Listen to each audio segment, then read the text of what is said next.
Chill Talk. Chill Talk. Chill Talks. Welcome to Chill Talks Podcast, your companion in your chill time. Okay, hello everyone and welcome to another episode of Chill Talks Podcast. So alam nyo na kung sino ako. I am your host, PJ. And as usual, this is part 2 or kung tama ang scheduling ko sa posting, this will be the second part of my Bob Ong's appreciation post journey na kung saan we will be discussing different aspects of our lives inspired by the books of Bob Ong. So kung napakinggan nyo yung last week sa Lumayo Ka Nga Sa Akin, this time, pag-uusapan natin is Stainless Longganisa. And joining me in this time are two very talented and creative people na I feel undeserving na i-introduce sila. So I will let them introduce themselves. So let's start with Jeric. Hi Jeric, good evening and thank you so much for accepting this invitation. Hi PJ, it's my pleasure. So tungkol saan ba? Tungkol sa'yo, You introduce yourself first. Mm-mm. So, my name is Jerry. I'm a podcast host as well. Mm-hmm. By day, I'm a freelancer. By night, I write things. So, nagbablog din ako. Mm-hmm. Okay, nice to meet you, Jeric. And sa'yo, next one is Rock in Chero, pero kilala namin is Crindal. So, hi Crindal. Thank you so much for accepting this invitation. So, can you please introduce yourself sa audience natin? Yes, hi everyone. Hi Jeric and hi BG. My name is Crindal and I am also a podcast host. I'm currently hosting a podcast about anything 90s. So I'm together with my three co-hosts. We have a YouTube channel and also we have a Spotify channel and also we have a Facebook group and Facebook page and siguro later I'll just give you the links. Yes. Everything will be linked below, yes. Okay. Yes, thank you. And also I'm IT in profession. Yan. Oh, nice. So, alayo sa podcasting, no? Malapit-lapit nga eh. So, let us proceed. Kasi anong tawag nito? I found the topic sa Stainless Longganisa very interesting kasi this is one of the more serious books ni Bob Ong compared sa previous books niya na more on talagang kwela. So before we begin with that, kailan niyo nabasa itong libro na ito? And ano yung mga experiences niyo during that time na nabasa niyo to? Kahit sino, pwede mo na. I'll start, yep. Actually, ang first ko nabasa na book ni Bob Ong is yung Judas. Mm-hmm. Way back in 2000 and I think 2002 or 2003. Tapos after no, hindi ko pa nabasa yung iba niyang gawa. Like yung first two which is yung nakakabasa na pala ako and also yung Bakit Baligtad Magbasa ang Mga Pinoy. Mm-hmm. Kasi that time hindi na ako masyado nakakapagbasa ng libro. Mm-hmm. So, ang next ko is yung Stainless, which is nung year na lumabas siya, 2005. Nakita ko yung libro niya, parang, pabong ulit. So, bumili ako. And, yung second book, actually, ni Bob Ong, aside from sa Judas. Then, after Stainless, ko na yung the rest of his works, yun. Mm-hmm. Ako naman, parang I believe yung nabasok siya, I was in college then. First time kong nabasa siya, parang full of joy. I was bored kasi parang di ba masanay tayo sa earlier works niya na kwela, di ba nakakatawa yung content. I remember reading pa nga yung Bakit Baliktad Magbasa ang Mga Pilipino. Tapos meron dong segment na yung game show. Tapos puro mali yung sagot ng mga contestants. So I remember reading that sa isang jeep. Natawa ako ng tawa habang binabasa ko siya. And sobrang kakaiba yung writing style niya dito sa Stainless Longganisa. Kasi sinabi niya na sobrang uncommon yung isang writer na magsusulat siya paano magsulat ng libro. So, yung first time ko siyang nabasa, I was really, really, really bored kasi hindi pa ako into writing noon eh. Ayun. Okay, kasi para sa mga hindi nakakabasa, more on creativity kasi ang serious take on creativity yung kay Bob Ong. Pero syempre, just like with the book review, or hindi nga book review yun, tungkol sa inspiration doon sa Lumayo Ka Nga Sa Akin, of course, we won't be talking about the book entirely to avoid spoilers sa mga nakikinig. So bale, let us start with the first question tungkol doon sa process ng creative journey natin.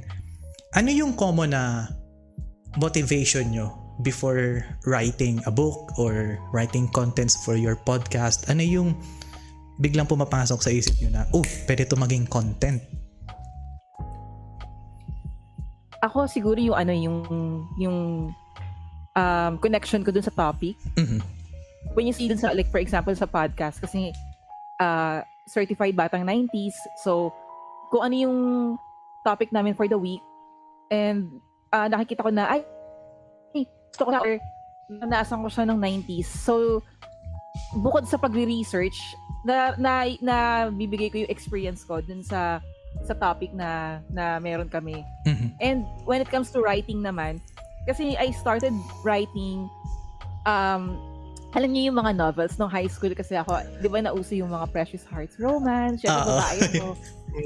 So, yung una kong experience sa pagsusulat is yung gumagawa ko ng sarili kong story na ako yung bida, tapos yung crush ko yung bidang lalaki, ganon, diba? Tapos sa notebook pa, yung, di ba pag no high school ka, meron kang mga natitirang pages ng libro, ng notebook. So, pinagsasama-sama ko yun. Tapos gumagawa ko ng novel na iniiba ko lang yung pangalan, pero feeling ko ako yun tsaka yung crush ko nung high school. Parang ganun. Fanfiction siya. Oo, medyo ano siya, pero yun yung first experience ko when it comes to writing. Yun. Sa'yo, Jeric? Ako naman, siguro magkabaliktad kami ni Crindle ng process. Kasi ako, galing ako sa marketing background. So, yung pagkikreate ng content, I really always start with the audience. Parang ano yung mga problema nila, ano yung mga tanong nila na kailangan kong, or na pwede kong masagot, no? And from there, I start creating contents na yun bang not only would interest me, but also makakatulong din sa audience na sinaserve ko. Especially, for example, sa blog or sa podcast, di ba? So far, pagdating kasi sa inspiration on my end din, ano tawag nito? Parang katulad din kay Crindle na if I find the topic interesting or parang relatable ako dun, so parang gusto ko magsulat, and yun nga, like tulad din kay Crindle, nagsulat din ako sa likod ng notebook ko na hindi siya yung romance, because I hate romance stories before. Until na, ayoko din. Pero, ang sinusulat ko dati kasi parang, alam niyo yung, syempre, for sure, alam niyo yung Back to the Future na Yes, libro, yung movie, di ba?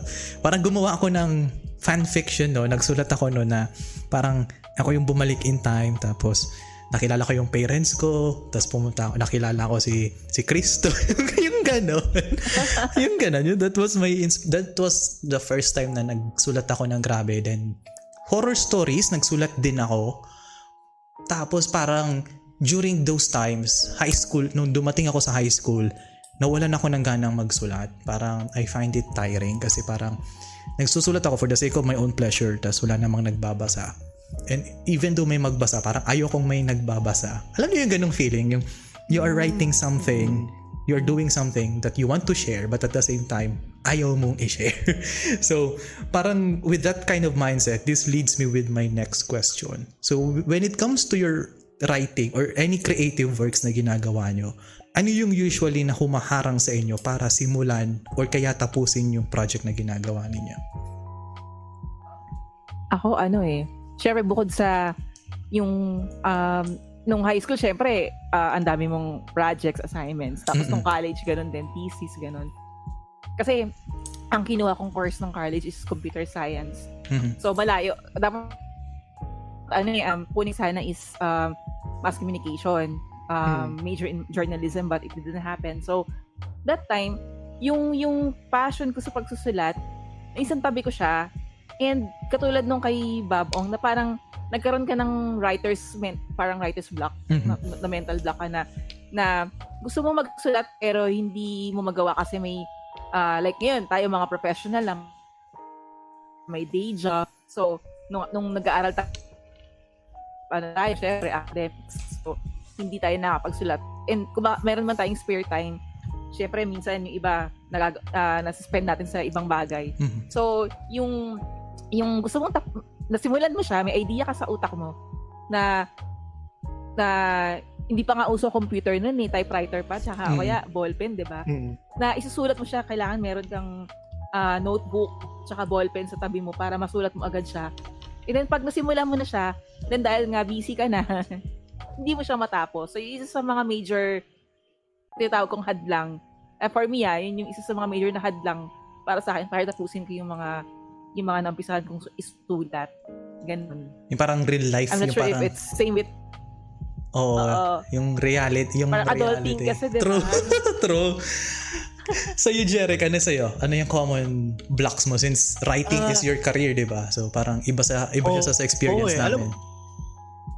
Alam mo, nag-start na ako magsulat talaga after school na. After kong graduate ng college. So, when it comes to writing, talagang late bloomer. I remember 2016 pa nga ata yun. Tapos, sporadic pa. No? So, kung tutuusin, baby pa. Pero, yung isa sa mga blocks ko talaga is, pareho kami ni Bob Ong kasi dun sa libro, diba, diniscuss din niya yung block niya. Like nung pagsusulat niya ng libro, sabi niya, magta-type siya, tapos mental block, titigil, di ba? Masasayangan sa kuryente, lilipat sa papel. Ako naman, hindi papel, from laptop to cellphone. Kasi, ngayon, di ba, parang hindi na masyadong uso yung pen and paper. I know, marami pa rin nagsusulat ng pen and paper, pero mas accessible sa atin yung phone. So really, ang pinakamalaking block ko talaga ngayon is unang-una yung mental block kapag wala kang, yung pag hindi ka inspired magsulat, di ba? Pero yung pangalawa, yung katamaran. Kasi sa totoo, number one yan, number one. Oo, di ba? Parang kung iisipin mo pa lang na magsusulat ka or magke-create ka ng content, parang nakakatamad di ba? Parang it's overwhelming. Minsan inaatake ka pa ng imposter syndrome, yung para bang sino ka ba para magsulat ng ganyang magsulat ng ganyan, gumawa ng ganyang content, di ba, mag-record. So yung tatlo na yon, mental block, katamaran, saka imposter syndrome, yun talaga yung malaking hadlang para sa akin. Okay. So pagdating pala sa pagsusulat, kasi minsan on my part, dati nung before ko pa ma-appreciate ang content creation, natitigil kasi ako before. Dahil parang iniisip ko na, baka parang imposter syndrome, baka ano yung sabihin nila sa ginawa ko, baka controversial ba to. When it comes to writing or any creative works na ginagawa ninyo, ano yung mindset nyo? Do you think kung ano yung magiging feedback ng mga kakilala nyo when they read that? Or do you think of your own na, gusto ko lang to ma-publish? Kasi those two approaches can lead to very different results when it comes to the output. Yes. Diba? So on your part, ano yung mas matimbang sa inyo? Yung sasabihin ng iba or yung sasabihin mo lang sa sarili mo na I want to do this topic? Siguro noon kung 90s to, yung second Kasi hindi pa uso ang cancel culture nun Wala tayong alam. Wala tayong kung anong iisipin nila, diba? Bahala kayo, basta isusulat ko to. Tsaka, uso naman yung paggamit ng pseudonym. So, di ba, katulad ni Jose Rizal, di ba? Panahon pa ng Kastila, may na sila may alias na sila. So, hindi naman makikita ko sino yung, or hindi naman mababash ko sino yung sumulat nun, di ba? So, siguro sa akin nung 90s, nung high school, tsaka nung college, is yung second part, or yung latter. Kasi yung, pangarap ko talaga makapag-publish. Alam mo yung, meron pa nga, nung high school ako, nung college ako, yung nagpapadala ako ng mga poems or ng mga art short, parang essay or article, feature writing sa Young Star, yung tagal na nun Philippine Star, may Young Star nun. Oo, nagpapadala pa ako kasi pa yun, snail mail pa So, itatype mo sa typewriter, di ba? Tapos, send mo sa kanila by snail mail pa. Kasi pangarap mo talaga ma-publish yung gawa mo and makita mo siya sa isang publication. Pero ngayon, kung let's say, ngayon, sa time natin ngayon, no, iisipin mo na, sabi nga nila, think twice before you post anything or before you write anything kasi nga uso na yung cancel culture, yung bashing, social media. So, even when it comes to podcasting, pag, syempre, ang topic namin is batang 90s. So, we don't hold anything, kumbaga, hindi kami, we, as much as possible, we try to not hold anything dun sa discussion namin. Pero iniisip pa rin namin na, baka yung makikinig. Baka ma-offend sila. True. Sa topic, yung sinabi mong batang 90s, pinalo ako ng magulang ko. Baka mamaya, baka maka-cancel tayo dahil hindi na ganyan yung thinking ng mga tao. So yung content creation mo, yung creativity mo, nagmamatter na sa magiging opinion ng tao ngayon. Which is yun yung nakikita ko. Yun yung na-experience din namin so far compared dun sa ano. So, tama ka, JP, yung magkaiba talaga yung pupatunguhan ng sagot dun sa dalawang tanong mo. Sa dalawang option na yun. So, pero kung 90s yan, ang importante lang sa amin nun is yung ma-publish yung gawa namin. Pero ngayon, kailangan mo munang isipin. I'm sure, for sure, si Jeric ganun din kasi diba? Isa din yan kay Crindal kasi napakahirap mag-publish ngayon ng content. I mean, yung question ni JP, no, na alin yung mas matimbang. I think it's a mixture of both. I think content creation is a mixture of both. So you have to parang decide na ipapublish mo to kasi gusto mong ipublish, and also take into consideration yung mga makikinig sa'yo. Kasi, di ba, as content creators, we wanna keep it flowing for our audience. We wanna, give value. We wanna show more of ourselves, di ba? How we think, ano yung opinions natin. But at the same time, we need to really be careful. Tulad nga ng sabi ni Crindal kanina, no? We have to think before we post or think before we click, di ba? So napakahirap na siya, and I think personally depende yun sa mood ko yung pagpa-publish ko ng kung alin yung mas magiging matimbang sa dalawa. If I am feeling very confident nung time na ginagawa ko yung content na yun, and I feel like I'm on top of the world, di ba? Good things are happening in your life, you can publish just about anything, diba? Parang feeling mo unstoppable ka sa pagpa-publish. Yung mga opinions mo is a lot of people can relate to that, diba? Pero kapag problems arise, o minsan nagdududa ka, ayun, halimbawa inatake ka ng imposter syndrome, diba? You would iisipin mo, ano kaya sasabihin nila kapag sinabi ko to? So it's really a mixture of both. Tapos dagdag pa dyan yung kung ano yung state of mind at mood mo nung araw na nagpa-publish ka. Exactly. Okay. So before I follow up with that, parang may nasabi kasi si Crindal na gusto ko mag-follow up. Pero sa akin kasi, pagdating sa ganyang mindset, I can agree. It's a bit of a mixture of both. Kasi minsan parang ako yung tipo ng content creator na I want to say what I want to say, but at the same time, I have to filter what I have to say.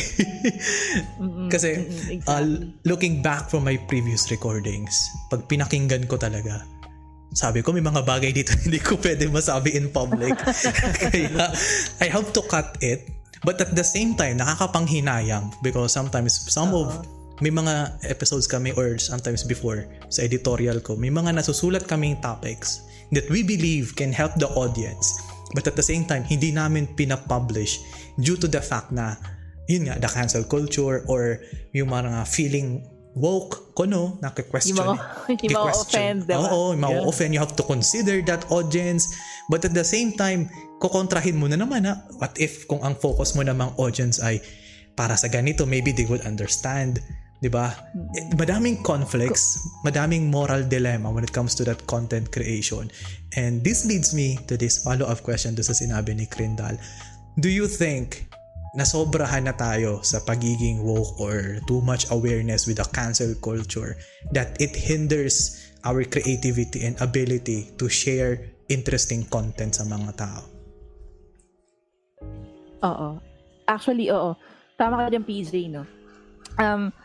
Di ba, meron na ngang cancel the cancel culture movement, di ba?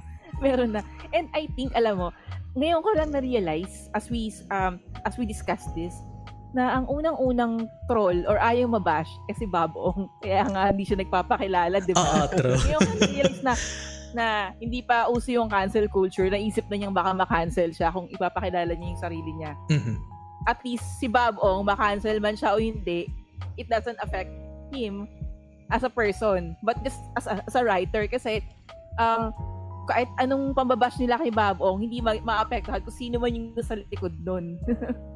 Diba? Hindi mo kilala. Kasi, True. hindi naman siya kilala. Hindi mo kilala, hindi mo alam kung saan nakatira, hindi mo alam kung ano yung itsura niya. So, kahit nakakasalubong mo na siya, hindi mo alam na siya na pala yung binash mo, diba? So, ngayon ko lang na-realize na, si Babong, kumbaga parang na-picture niya na sa mind niya na ito yung mangyayari sa future dahil sa internet. So, kailangan ko magtago sa likod ni Babong. Kahit na, di ba dun sa mga previous works niya, na may mga binatikos din siya or may mga didiscuss din siya na medyo controversial. True. And ngayon ko lang na-realize na kahit si Babong natakot din sa cancel culture kaya nagtago sa likod ni Babong. And my own opinion na parang because of that. Because of this generation talaga na kung ikukumpara mo yung generation dati na as much as possible ayoko magkumpara. Ito na naman tayo kasi baka naman tayo.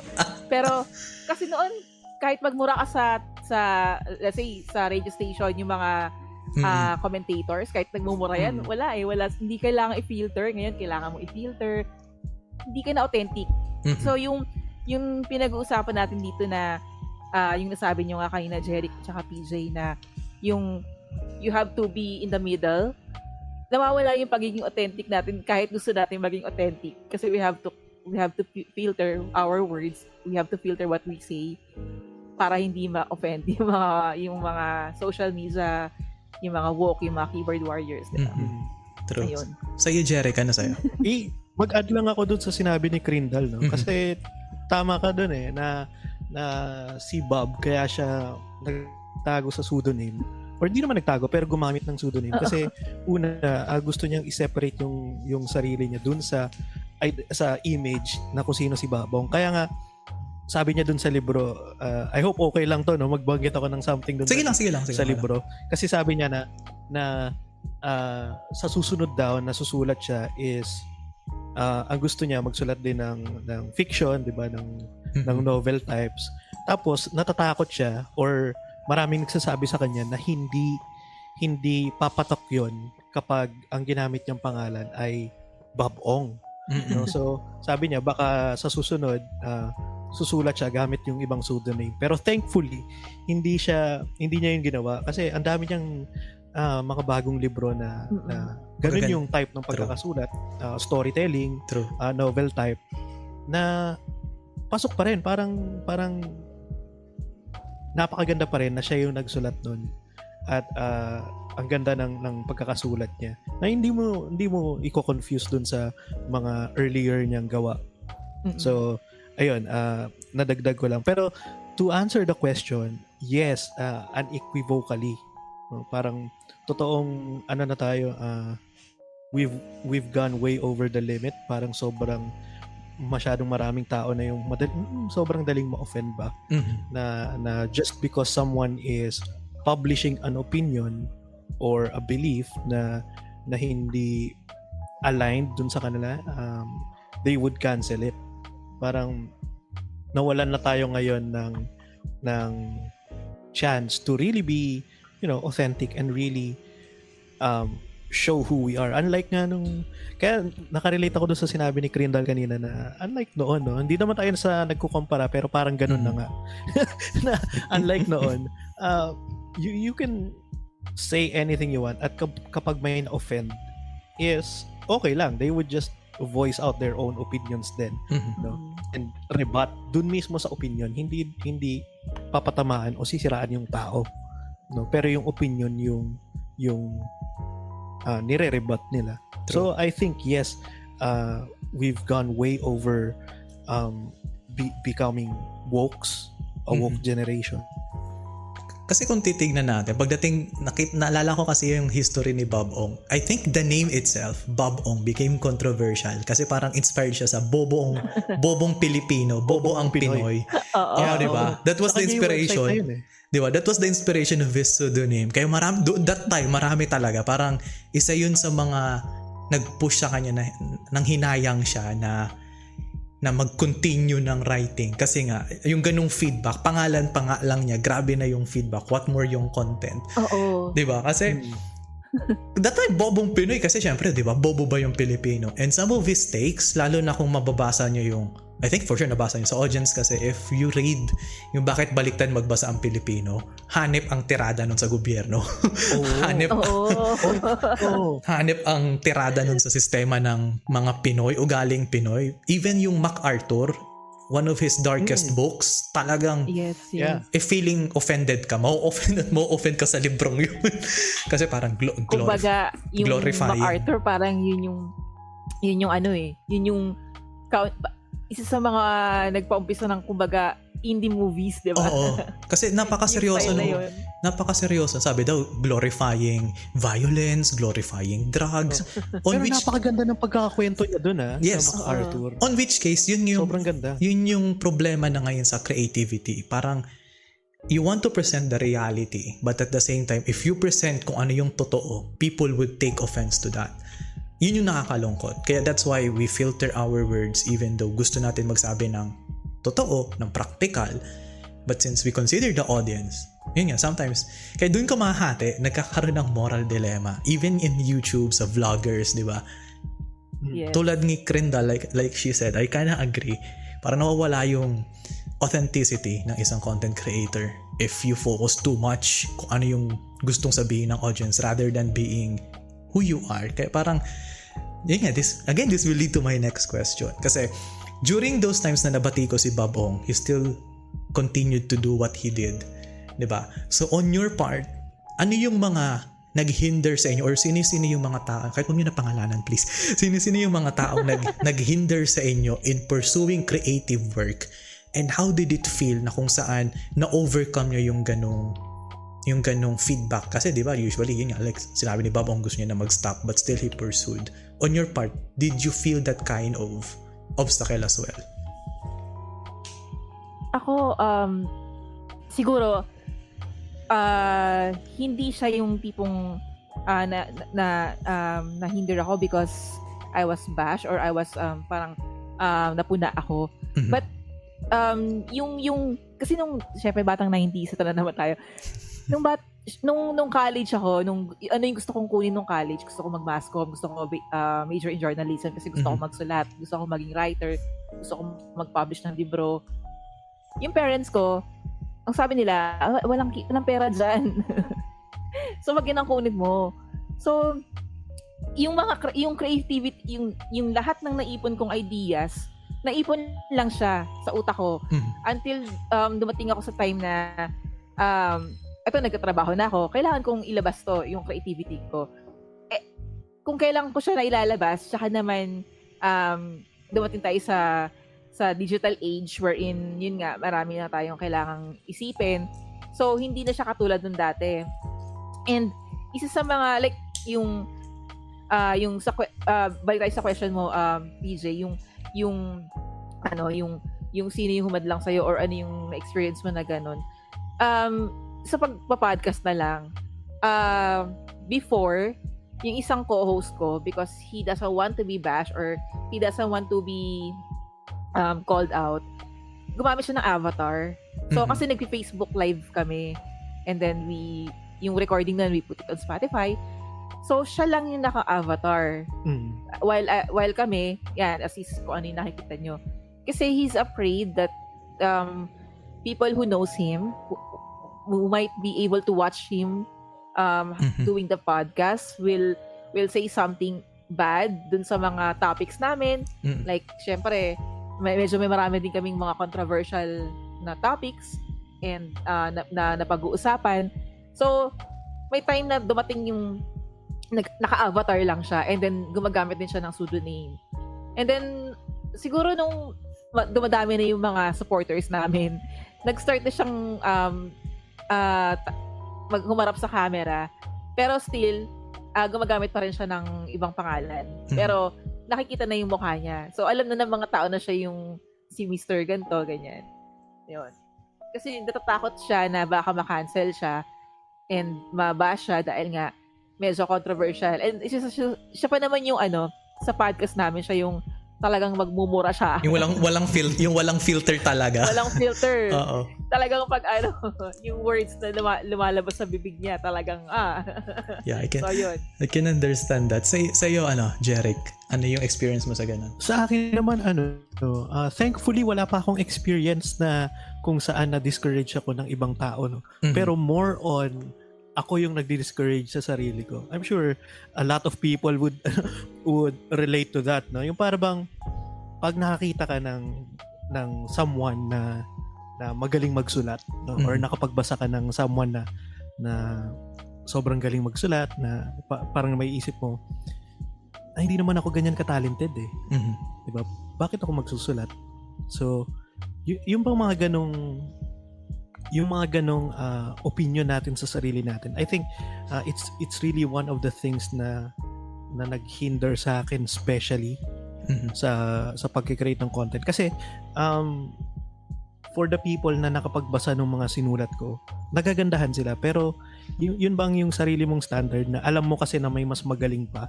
So doon ako nadi-discourage minsan. Okay. Kasi on that note din, sa part ko din, kasi I think one of the most creative things na ginawa ko talaga is starting this podcast that last year. So bale, one of the steps na ginawa ko, kasi yung una parang nakakatakot talaga mag-publish ng first episode, 'di ba? So I consulted my parents, I consulted my girlfriend that time, I consulted my students, kasi students kung may kasalanan kung bakit ako nag-start nito. So, parang I consulted them na, ay sir, for sure, ano yun sir, baka kung ano yung mangyari sa'yo, mababash ka, or yung sabi ng girlfriend ko, baka, baka kung ano yung masabi mo, sabi naman ng magulang ko that time, is that, sure ka ba na gusto mo yan gawin, it's in a public platform, kung ano na yun. That time, yes, all of those are valid, kasi parang, ako yung humingi ng advice from people that I want advice, so, parang gusto kong pakinggan. And one time, parang nagnilay-nilay ako na sinabi ko sarili ko na parang gusto kong itry lang siya for the sake na I want to try. Kasi parang, ang tawag niyan, may nabasa akong quote kasi parang failure is better than regret. So, sabi ko, why not, diba? It's better na nag-regret, na pumalpak ako sa podcasting kaysa sa magsisi ako na hindi ako nag-start. So, I decided to start, and releasing some of my first few episodes, parang may nagsabi sa akin ng mga kakilala ko, uy, wow, why are you talking about that topic? Are you qualified? That's kind of a philosophical, sociological siya. Tapos, why are you interviewing? Ba't mo ini-interview yan? Dami nag-PM sa akin na gano'n. Sabi ko, discourage ako. Sabi ko, walang hiya. So, at the same time, nung bumagsak yung gano'n, madami rin nag-comment sa akin na, oh, you're doing great. That was a good one. Good episode. Parang, sino papaniwalaan ko sa dalawa? So parang, I came to the conclusion na, I will just do this dahil gusto ko siyang gawin. Parang, I will reinforce yung sinabi ni Crindal dahil gusto ko siyang gawin, at the same time, parang yun yung inspiration ko. Parang, basta so long as you're interested in something or any topic, komportable ka pag-usapan yun. And now, parents ko nang nagpo-push sa akin na okay lang ng next episode mo. Diba? Parang I can understand. Parang hindi naman yung pambabash sa akin ng parents ko. Parang it's a form of precaution if decidido talaga ako. Then nung nakita nila na I'm doing well, nag-i-improve yung flow of content ko, di supportado na sila. And through that, dito na papasok yung next question. Kasi one of the best aspect or the most fun aspect in creativity or creating content is yung mga accidental inspiration. Tulad nung kay Bob Ong, yung inspiration niya sa paboritong libro ni Judas, nakita niya lang sa internet. Aksidente niya lang nakita. Yun. So, on your part, are there any accidental topics na bigla mo lang nakita sa daan, it gave you an inspiration to talk about that, or umutot ka lang, may inspiration ka na?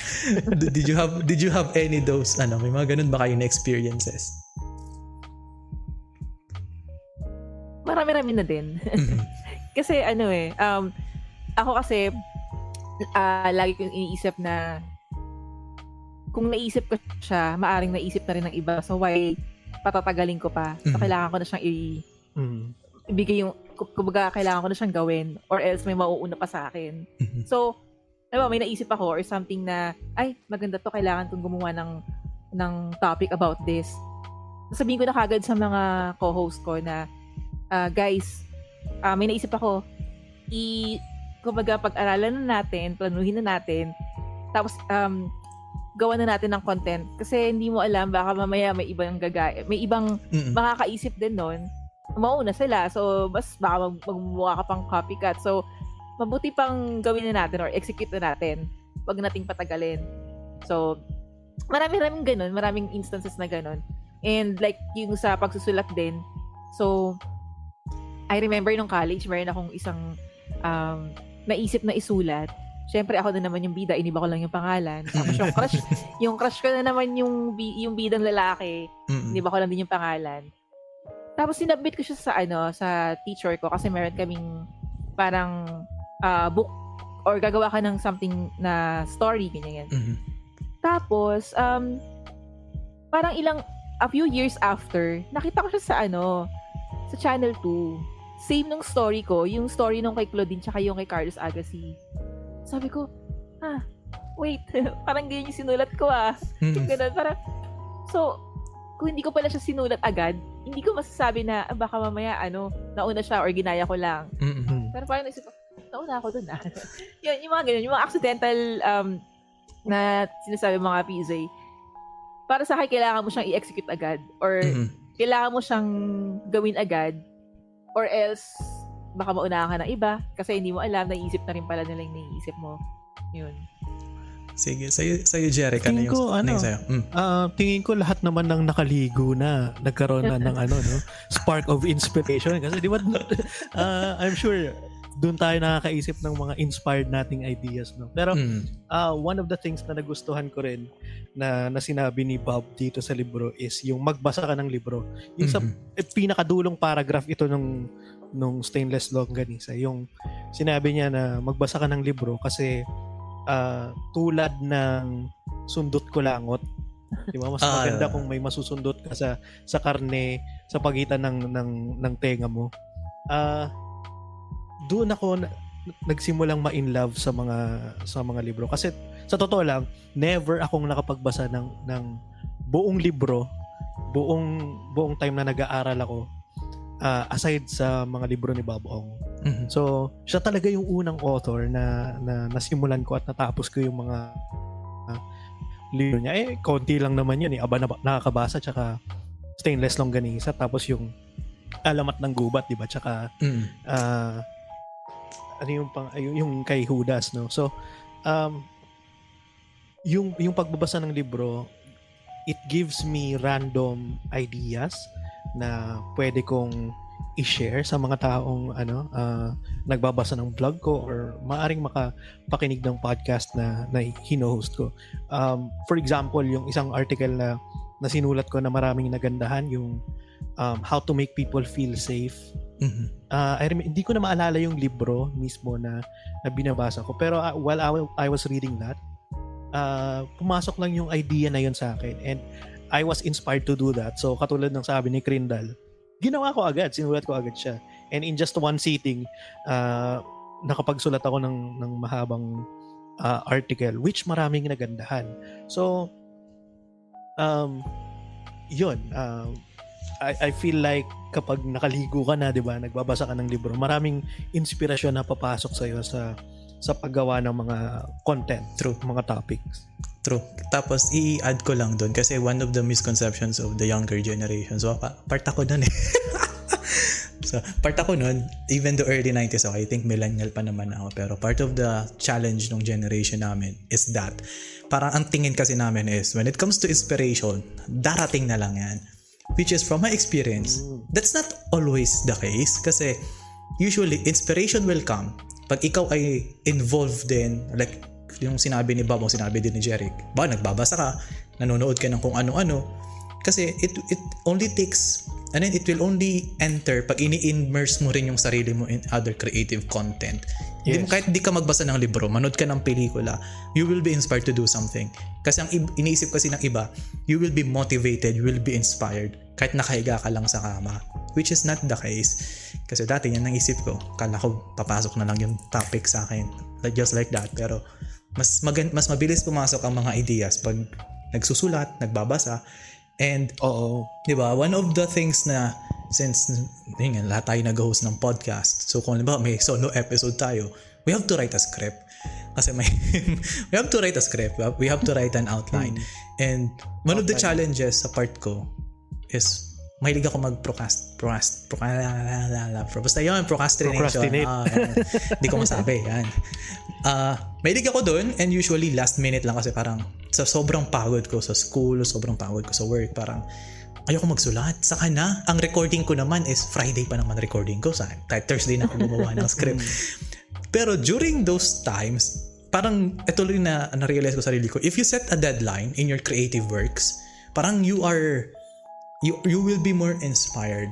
Even though kahit mag-cramming ka, or even nonetheless, so long as may deadline ka on your work, it helps you be more confident. Kasi parang it relates dun sa sinabi ni Bob Ong na malaking tulong yung deadline. Hindi ko alam kung anong book niya na, hindi ko alam kung Stainless or other books yun na malaking tulong yung na-set siya ng deadline ng mga publishers niya para mas makaisip pa ng mga pwedeng idagdag. Kasi on my part, yun nga, let's say ang writing ko ng script is every Friday. Minsan ginagawa ko yung script Friday na mismo, 2 hours before my recording. Nakakasulat ako ng mas maayos. Magbabasa ako ng mga binabasa ko related to my own experience, and boom, I have a script. But not everyone works like that, di ba? Minsan gusto mo ng long time to prepare, research ka pa. Kaya parang doon ko na-realize na you have to set a deadline, kasi yung deadline na yung magdidiscipline sa'yo to be more creative. Kasi let's be honest, ha, sa podcast kasi, unless meron tayong parang pinagtatrabahuhan na boss, walang naglilimit sa atin, walang nagmo-monitor sa atin. I think that's also a very challenging part of content creation, writing, kahit ano pa man yan, vlogging, is the discipline. You have to set deadlines for your creativity. And on your part, so sa tingin nyo, do you set deadlines as well? Kung hindi man kayo nagsaset ng deadlines, how do you make sure that your work should be done by this particular time? Or ano yung mindset nyo sa ganong mga bagay? Ako, nagsiset din ako ng deadline, and katulad mo, PJ, rin ako procrastinator. In fact, mas malala pa nga yata ako sa'yo. Parang ikaw, 2 hours before ka pa ng episode nagsusulat. Ako yung mismong recording na, doon ako magsusulat ng outline. Parang lilipas na yung oras, hindi pa ako nakapagsulat until the time na kailangan ko ng mag-hit ng record like 5 minutes or 10 minutes before, no? And I think sa lahat naman, I mean, even if you are working, or lalo kung nag-aaral ka, di ba, sa mga projects natin, thesis, lagi tayo nagpo-procrastinate. And I remember, no, para din sa audience mo, you should watch, para maintindihan natin bakit tayo nagpo-procrastinate, you should watch yung TED Talk ni Tim Urban. I don't know if you've yan ba yung unggoy ang nasa utak? Yes. Ang title is Inside the Mind of a Master Procrastinator. Yan. Sobrang ganda ng TED Talk niya na yun. As in, nakakatawa. And you would understand bakit ka nagpo-procrastinate. Tapos, pangalawa niyan is, merong law na tinatawag, Parkinson's Law. Familiar ba kayo doon? Sadly, hindi. Sabi ng Parkinson's Law, the work will always be equal to the time you've allotted to do it. So kung halimbawa, 3 months mong binigyan yung sarili mo para makapag quote-unquote ready to start a podcast, di ba? Start blogging, or gawin yung thesis mo, it would take you 3 months to prepare for that. Pero kung binigyan mo lang ang sarili mo ng, sabihin natin, 2 days, sige, within these 2 days, dapat makapag-start na ako ng kailangan kong gawin. matatapos mo yun because yung work expands nga to meet the time that you allot to it. So, napakahaba ng sagot ko pero the short answer is yes, nagpo-procrastinate din ako at malala pa. Sa'yo ka na, Krindal. I think halos naman tayo dumaan dyan sa procrastinating stage na yan Even kahit yung mga sikat na writers, authors, content creators, dumaan sa ganyan. Ang kaibahan lang kasi is like, yun nga, may deadline sila. May publisher na naghihingi ng deadline. Compared to us na independent creators na tayo lang mismo yung magbibigay ng deadline sa sarili natin. Mhm. Pero naisip ko rin kasi minsan na let's say binigyan ka ng deadline pero wala ka talagang maisip, wala ka talagang maisulat or wala ka talagang mai-content na kahit anong gawin mo, pumunta ka ng nagpakalayo-layo ka, nagpunta ka sa bundok para makapag-isip. Katulad ng ginawa ni Bobong, 'di ba? Nagkulong siya sa kwarto niya. Paano kung wala kang maisip at wala kang makuhang idea, 'di ba? Mhm. So, yung ganyan na parang ako kasi kami like sa podcast namin nagpe-Facebook live kami. So we have to be ready or else wala kaming maipe-present sa audience namin, 'di ba? So talagang kailangan naming magkaroon ng content sa ganitong oras, sa ganitong araw or else wala kang podcast on that kasi hindi kami pre-recorded So wala kaming maiko-content nga ngayong mga audience namin. So kailangan pag binigay Saturday tayo ganyan. So kailangan Monday pa lang nagre-research ka na, nagre-ready ka na, kumbaga magre-ready ka na ng bala mo para sa gera. Pero pag halimbawang independent creator ka naman at wala kang deadline, yun nga, lahat naman tayo dumadaan sa ganong procrastinating stage. And at the same time, minsan kasi wala ka talaga maisip na isulat Kaya kahit nabigyan mo rin ng deadline yung sarili mo, wala kang maisulat, wala kang maisip. Mas mahirap yun sa mga part ng mga authors or ng mga content creators na may mga publisher, na may mga producer kasi they have to really produce something or else wala silang sweldo, 'di ba? Plus sermon with the boss. Tas bawas pera pa yan kasi usually pag may publisher ka, income mo rin ang nakasalalay sa ganyan 'Di ba? Tapos ito, this leads me to when it comes to the audience din. Kasi parang nasabi ni Krindal na pag wala kang bala, syempre walang makakain yung audience nyo, 'di ba? So when it comes to critiquing naman, when it comes to evaluation of our works, sometimes ano ang mas matimbang sa inyo or ano yung mas may impact sa inyo? Comments ng strangers or comments ng mga taong nakakakilala nyo? Kasi on my perspective, nung nag-start ako ng podcast, parang nung binigyan ako ng feedback ng mga parents ko, ng mga pinsan ko, or yung kakilala lang ng magulang ko na nakilala ko lang dahil casual meeting lang, tapos bigla nag-feedback sa akin na, uy, nakinig ako ng episode na ito, parang nahiya ako, na-shock ako. Tapos nung narinig ko naman yung feedback ng strangers, kasi usually sa Spotify, pag Anchor ang ginamit mong podcast platform, parang may voice message, pwedeng mag-send ng voice message. Tapos may mga nag-send din sa akin sa Messenger na ang ganda-ganda naman nito. Tapos may iba ay, bakit ganito? Pwede mo pang ma-improve ng ganito. So parang ko mas matimbang, mas na-touch ako sa strangers. Pero pagdating sa kakilala ko, nahiya, nasya-shy pa ako. May kaklase nga ako, nag-chat sa akin, uy, nakinig ako ng podcast. Sabi ko, wag! Why are you listening to that? No! So, on your part, alin ang and how do you feel on those kinds of feedbacks? Ano ba kakilala nyo compared sa stranger? Ako mas gusto ko yung marinig ko yung sasabihin ng strangers. Mm-hmm. Kasi organic or authentic yung maririnig mo sa kanila kasi hindi ka nila kilala. Mm-hmm. So, magiging honest opinion talaga yung sasabihin nila sa'yo. Minsan kasi pag kakilala mo, kilala ka nila na ganito ka, kaya kasi ganito yan, kaya ito yung feedback ko sa content nito Mm-hmm. Pero pag stranger, talagang makikita mo yung, ito pala yung tingin sa akin ng ibang tao. Ito pala.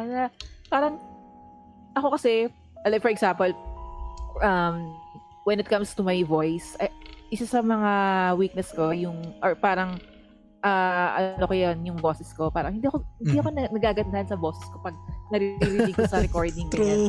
Kasi minsan nag-voice over kami. Same, diba? same. True, agree ako dyan. Agree ako dyan. Tayo yung ng sarili nating boses eh. True. Diba?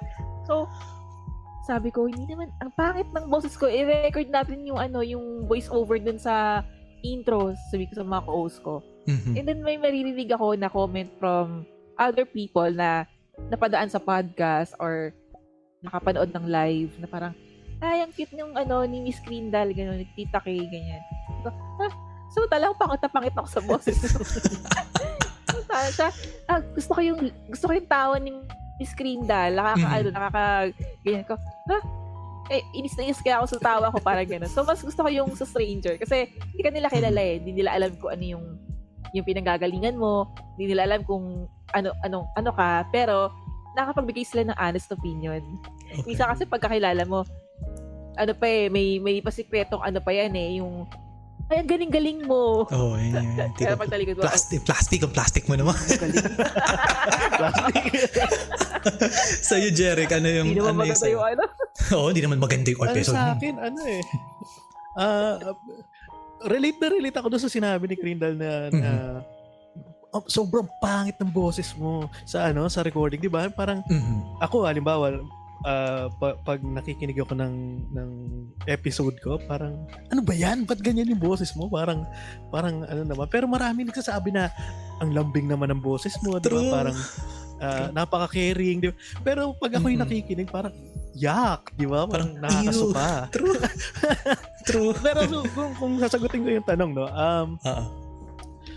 I think mas masarap kapag strangers yung encouraging kapag kakilala natin yung nagfi-feedback, lalo kung they are part of people we trust, yung talagang alam natin na they have our best interest in mind, na encouraging siya. Pero masarap sa pakiramdam yung receiving messages from people na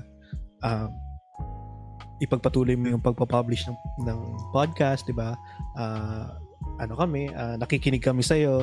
We are always looking forward to your episode, ganyan. Kasi I remember the first time na makatanggap ako ng message from someone na hindi ko talaga kilala. We have no mutual friends on Facebook. Yung podcast ko kasi is about business and business owner ito. May-ari ng ospital. Tapos nag-send siya sa akin na parang nakikinig ako lagi ng podcast mo and I hope mag-publish ka na ng bagong episode because I've listened to your podcast from episode 1. So nung time na nabasa ko yun, talagang mangilid-ngilid yung luha ko. Kasi parang it feels like being appreciated by other people na who doesn't know you, who doesn't who has zero connection with you, pero na-appreciate nila yung ginagawa mo. It's really something kasi very rare yung mabigyan tayo ng opportunity to touch and impact the lives of other people, and having to do that by creating informative, entertaining and inspiring contents. It is really heartwarming and heart-melting talaga. Yes. I kinda agree kasi when it comes to feedback from strangers, as yung regarding din sa boses, kasi during editing process, maririnig mo yung boses mo. Sometimes even, I don't know about you, during recording process kasi, parang mas gusto kong nag-feedback din yung boses ko sa akin habang nagsasalita ko. Parang it gives me control sa modulation ng boses ko. Pero, yun nga, minsan nag-feedback sa akin yung mga students ko, nag-feedback sa akin yung ibang audiences na, ay wow, napaka-chill naman ng boses ni Sir. On brand, sabi. Pero I doubt that kasi parang for sure nafe-feel nyo to when editing your episodes. Ilang beses mo maririnig ang boses mo before the final cut. And once na na-upload na yung episode mo, hindi mo na yung papakinggan kasi okay na narinig mo na yan. True. Diba? That's the process. Kaya I can agree. When it comes to strangers' opinion, parang it hits different. Lalo na whether negative or positive feedback pa yan, when it comes to someone you don't know, it feels kind of authentic.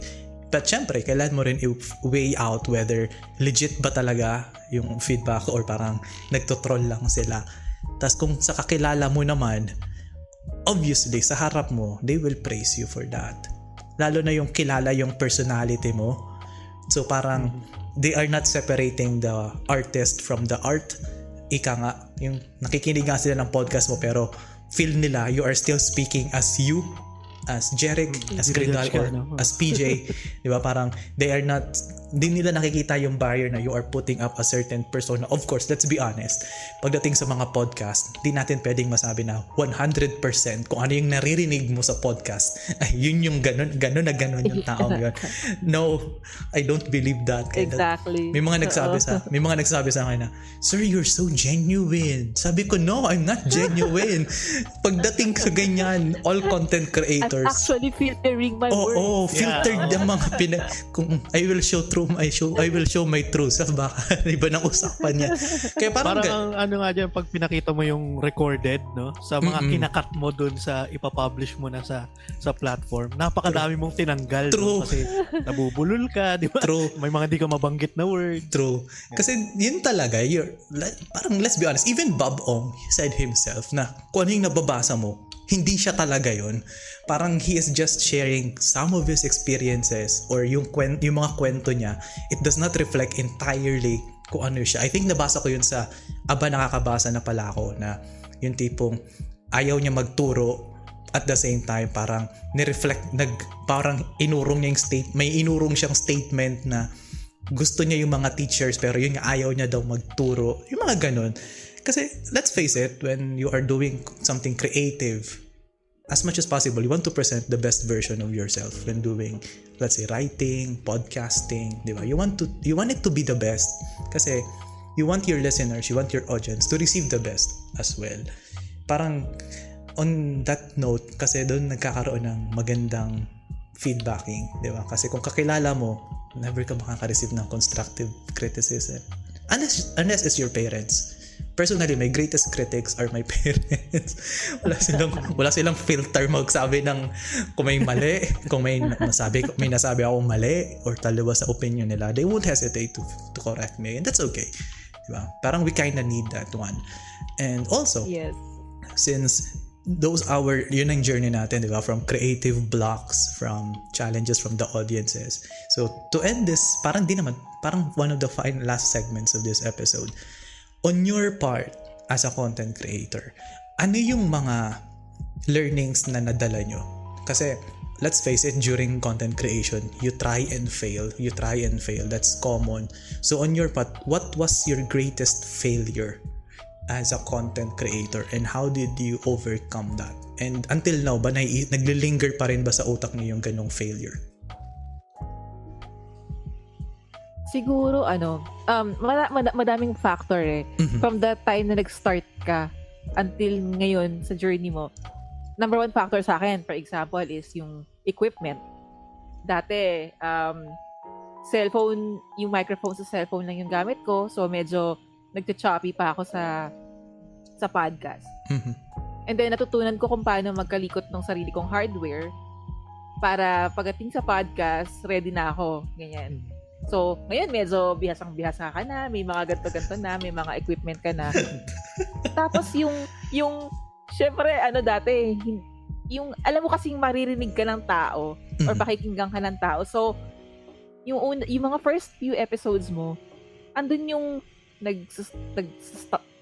nabubulol ka, nahihiya ka pa, andun yung stage fright, kumbaga. True. Pero as you go along, confident ka na magsalita, chika-chika ka na.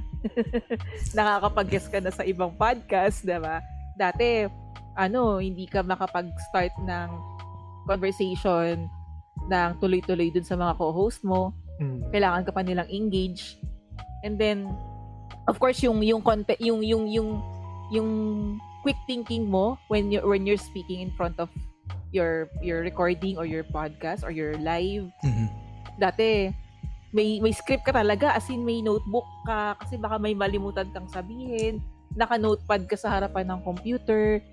Ngayon, tuloy-tuloy na lang yung flow of words kasi sanay ka na. And nagkaroon ka na ng failure before. And alam mo na kung saan ka mali.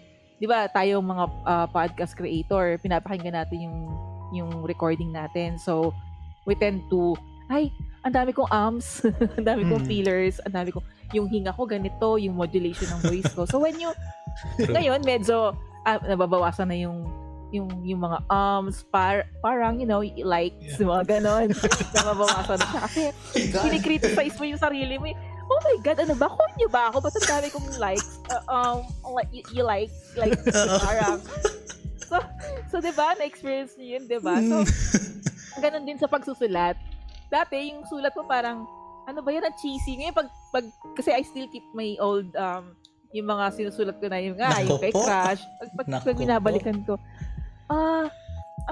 ito pala yung sinulat ko dati. Ang pangit.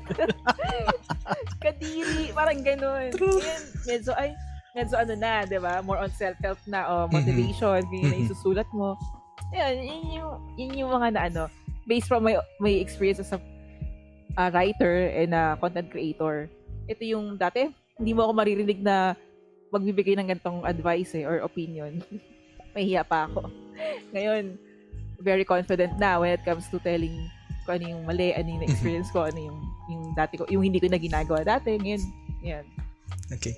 Pero confident ako sa equipment ko talaga. Kasi yun ang ang ganda nga ng setup mo eh. Mahal, yung mic na yan, mahal yan eh. Cellphone lang, tapos hindi ko pa alam kung paano i-connect pati pag-open ng Google or ng StreamYard, hindi pa ako marunong. So, natuto na ako, diba? So, nice. Sa'yo, Jeric, ano yung sa'yo? Ako, siguro one of the biggest, failures, kumbaga, or, siguro failure, is yung discontinuing publishing content. Kasi, minsan, di ba I don't know if you've experienced yung minsan overwhelmed ka sa work, 'di ba? Marami kang ginagawa and sometimes hindi ka na makapag-publish ng content. So until such time na magtuloy-tuloy parang nagkaroon ng negative momentum. Yung bang tuloy-tuloy ka nagpa-publish tapos hindi ka nakapag-publish, then tuloy-tuloy ka nang hindi nagpa-publish. So siguro yun yung isa sa mga biggest failures ko na I'm starting to regain the momentum to really publish contents na I know would help other people. Okay. Kasi talagang that's a sad part, 'di ba? Parang yung hinahabol ka ng pagsisisi.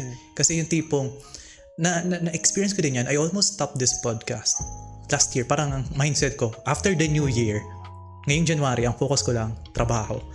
Yung teaching ko kasi daytime job ko is college instructor ako, so parang gusto ko mag-focus lang doon kasi yun kumikita ako dito halos konti lang talaga. So bale bumalik sa aking mindset ulit kasi parang na-imagine ko 2 weeks from now ang lumipas ay 2 weeks din, it's the same time na lumipas tas wala akong nagawa, so parang it kind of made me feel incomplete without publishing a certain episode in a week. Kasi nung naglipat bahay ako, parang 2 weeks ako din nag-publish ng podcast. And during those times, parang I felt incomplete. Sabi ko, parang may kulang sa akin. And that's why I decided to continue doing that. At the same time, pagdating sa failure, I think, depende naman sa perspective natin, pero sa akin, one of the biggest failures is that nagkaroon ako dati ng mga guests in this podcast. Parang, the content was not delivered the way that I wanted. It's either hindi nagbigay ng magandang input yung naging guest ko, tas nag-reflect ako doon kasi on my part, ayaw kong sisihin yung guest. Never ako hinisi ng guest kung bakit naging boring ang isang episode. Even some of my listeners commented na, ay sir, ang boring naman ang episode na to. So parang nag-reflect ako doon na, is it my fault na did I do something wrong? Talagang binaktra ko yung interview guide ko, binaktra ko yung episode. I won't name the episode kasi nakikinig for sure nakikinig yung guest na yun. I'm not blaming you po I will not name names, pero I'm just being honest. That was one of the biggest failures as a content creator, to have that kind of feedback. Kasi imagine mo, I spent time doing the research, researching the guest, making the interview guide, Tas yun yung magiging feedback. Siyempre, on my part, it's hard to accept kasi lalo na dun sa part ng guest ko kasi baka isipin din ng guest ko na baka dahil sa kanila naging boring yung episode kasi I shared that with my audience, with my guest, kung yung mga feedbacks. Pero this particular guest, so kilala mo kung sino ka, never ko finidbackan kasi parang ayoko namang isipin nila na alam mo yun, down. And that was one of the biggest failures na naisip ko. On my part, parang nung una, psycho failure to. Pero parang ang naging silver lining ko doon is that I almost did not publish that episode. But since yun nga, nag-recording kami nung guest, I have to publish that. You have no choice. Yeah. Diba? So the moment I published that, okay, na-publish ko na. The feedbacks came in. I felt like shit during ilang weeks yun. 3 weeks, I felt like shit. Parang nawalan ako ng gana mag-interview na ng guest dahil doon. So, kaya ako nag-decide mag-solo episodes na. Kaya dahil doon. Pero, it kind of returned back na. Nakita ko yung transition ko na during the following episodes, parang nag-improve na ako on the way I interact. Hindi na ako masyado pure English kasi minsan, if you're a teacher, parang naturalesa na bigla kang mag-i-English, mag-pure English during a non-English interview. So parang na-realize ko na parang I should be more on common yung words, lay low lang. Tapos, as I progress, parang nakikita ko na I am improving. I think without experiencing that kind of failure, quote-unquote, doon sa guest ko, I'm really sorry kung ngayon mo lang narinig to kasi avid listener siya sa podcast ko. I am so sorry. At least you know. So, pero yun nga, without that kind of experience sa feedback, maybe I don't have the balls to create new content or parang mas in-improve ko nga yung how I interview people. Parang nag-research talaga ako, mas naging critical ako sa sarili ko. And that failure that na feel ko, parang it's a stepping stone towards my success. Parang doon na nag-define na it's no longer failure, but it's a stepping stone. Yun lang. Minsan maiksi yung stepping stone, minsan malaki yung stepping stone. But di ko na siya kinonsider na failure. Parang nawala na talaga yung failure sa vocabulary ko. So, because of that, we will proceed sa final part ng episode na ito. Kasi, during Bob Ong's book, sa Stainless Longganisa, I think it was one of the books na meron siyang concrete na ending. One of the most concrete endings sa lahat ng Bob Ong na books. I don't know sa 56 kasi NCC, I don't know pa kung paano yung endings nun. Pero based from the Bob Ong's book na nabasa ko talaga, Stainless Longganisa provided a very specific, a very definitive ending when it comes to writing. Is na-spoil na tayo ni Jeric na nagbasa ka ng libro. Oo nga, sorry. But that's only a part of that. Pero so far, yun talaga yung pinaka-specific niya. So to end this episode, let's give out our specific advice to young people na they are the young people na nagkakaroon ng difficulty when it comes to creating, publishing, or even starting their own creative content. So on your part, as your journey leads you to this episode, for sure din nyo naman tatanggapin ng Stainless Longganisa kung hindi kayo naka-overcome ng mga creative challenges. Diba? So, on your part, ano yung sa inyo? Actually, yung mga sinabi nyo kanina, Jeric tsaka PJ, isa yan sa pwede nating i-advise sa mga new content creators right now. Yung mga, like si PJ, sabi mo yung failure mo as a host, as an interviewer, that motivate you to improve yourself when it comes to interviewing people. So right now, may idea ka na kung ano yung tamang process ng pag-interview, how to engage yung mga ini-interview, yung mga guest mo. And I can advise, masasabi ko sa mga bagong content creator right now, yung failure nyo, yun yung gawin yung yun yung gawin yung guide on how to improve yourself. And yung sabi nga ni Jeric na may momentum siya na sunod-sunod ng pagpapad ang pag-create ng content, and then may time na nag-stop tapos nawalan siya ng parang ano lang yun pag nag-gym ka, 'di ba? Araw-araw ka nag-gym, hahanapin ng katawan mo yung pag-workout. Yes. Then pag huminto ka, parang may kulang sa araw mo or parang may kulang sa linggo mo. Daw nag-workout, parang may kulang. So, gawin mong motivation yun to start again, to be inspired again, na mag-create ng content. And ako naman, yung sasabi ko lang na don't wag tayo masyadong mag-focus sa negative comments ng mga tao. Kasi it's more of expressing yourself on your content, on your writings. Kasi hodang magustuhan nila o hindi, at least na-express mo siya. Diba? No regrets. Tama yung sinabi ni PJ kaya, no regrets. Kasi like what Bob Ong mentioned dun sa Stainless Longganisa, na yung ending nga, diba? Magbasa ka ng mga libro. Kumbaga, gawin mo na, magsulat ka or mag-create ka ng content or mag-produce ka ng gusto mong i-produce. Kasi hindi naman yung makikinig, hindi naman yung magbabasa ang magsisisi in the end eh. It's you ang magsisisi in the end dahil hindi mo nagawa. Paano kung darating yung araw na ay marami nang nauna sa'yo or ay nawala na yung mga creative juices mo, hindi na nagpo-flow, diba? So wala na. At least mabash ka man, mapuri ka man, at least na-produce mo siya, nagawa mo siya, nasulat mo siya, nag-produce si Bob Ong ng libro, na-enjoy natin siya, nilait ng iba, yung iba hindi nagustuhan. Pero at least, until now, may pinag-uusapan pa rin yung libro niya, bumibenta pa rin, di ba? So, kahit na, at least wala siyang regret na hindi niya sinulat, na hindi siya nagsulat. Kasi, until now, very relevant pa rin yung mga libro niya. And same with us.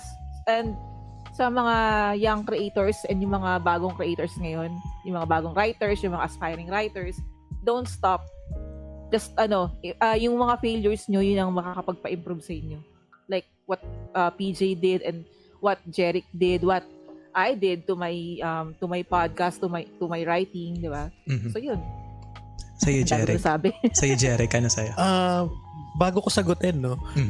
Alam mo, PJ and Crindle, ang ganda ng ending ng C. Hindi ko i-spoil, no? Pero bukod dito sa Stainless Longganisa, isa yon sa pinaka paborito kong nasulat niyang libro, yung C, kasi napakaganda ng storytelling niya dun. Anyway, so since ang listeners natin ay young people, I mean siguro college students at mga young professionals, no? One of the best pieces of advice that I can give you is to always seek growth. Keep on growing. It doesn't matter kung ano na yung ma-achieve mo sa buhay. If you're not growing, true, it will always feel like stuck ka. It will always feel like unfulfilled ka, hindi ka satisfied sa kung ano man yung na-achieve mo sa buhay, whether you've, created content, kumikita ka ng malaki. If you are not growing, everything will be useless. It will feel like nasa mababang state ka ng buhay emotionally. And it's because you are meant to grow. It doesn't matter kung nagfe-fail ka as long as you use that failure as a stepping stone. Sabi nga ni PJ kanina. Siguro yun, it's been one of my central para bang compass in life. Yung North Star ko, kumbaga, yung phrase na keep on growing. Kasi yun nga, even though marami na akong na achieve sa buhay, but sometimes it feels like stuck ako, because when I reevaluate what's happening in my life, and I'm sure for the listeners as well, if you evaluate what's happening in your life, if you are not growing, you would always be unhappy, diba, lonely, yes, dissatisfied with your life. Kasi nga, you are meant to grow. So that is one of the biggest things na dapat nating palaging tandaan. Okay. So before I end this episode, then pala, I will just add para sa akin din, in connection with what you guys said. Pagdating kasi sa sa content creation, the beginning will always be the hardest. I think it's very cliche, pero once malagpasan mo yan, I think everything will be easier. Kasi one of the biggest fears natin as content creators or even in any kind of creative platforms is kung ano yung feedback sa una nating gawa. No, don't focus on that kasi usually, tulad ng sinabi ni Jeric, if you think of something, just do it. Simulan mo lang siya. And usually, makukuha mo lang yung timpla ng gusto mong mangyari after 3 to 5 outputs. Don't settle on the first output. After 3 to 5, diyan ka na makakakuha ng mga legit na feedback. Kasi usually, ang first work mo, lagi yan ipipraise ng mga tao. Because it's your first work. It's young, it's new. Talagang ipipraise yan, that's a given. Pero after 3 to 5, doon na magre-reflect kung ano yung content na komportable sila. At doon mo rin marirealize na anong content ang komportable sa'yo. So parang, yun lang sa akin. Parang, do not focus on your first draft. Just start. Kasi normal lang magkamali. Do not expect a perfect podcast. Do not expect a perfect vlog, a perfect book on the first try. It will be after the third try or fourth to fifth try. So, parang yun nga, tulad ng sinabi ni Jeric, do not lose your momentum. And sa part naman ni Crendal, start with topics na gusto mo talaga. Doon lang, just start it. Tapos doon na magsisimula yan. So, with that, thank you so much, Crendal, Jeric. So, sa lahat na nakikinig, all of their podcast links will be on the link below. Even yung TED Talk na sinasabi ni Jeric. I am familiar with that TED Talk na it's very entertaining presentation on how nabibwilol ako sa word na yan. Na-trauma na ako sa word na yan. So, with that, Crendal, Jeric, thank you so much for being a guest in this episode. And to everyone here, thank you so much for listening to Chill Talks. And I will see you next time. Bye-bye!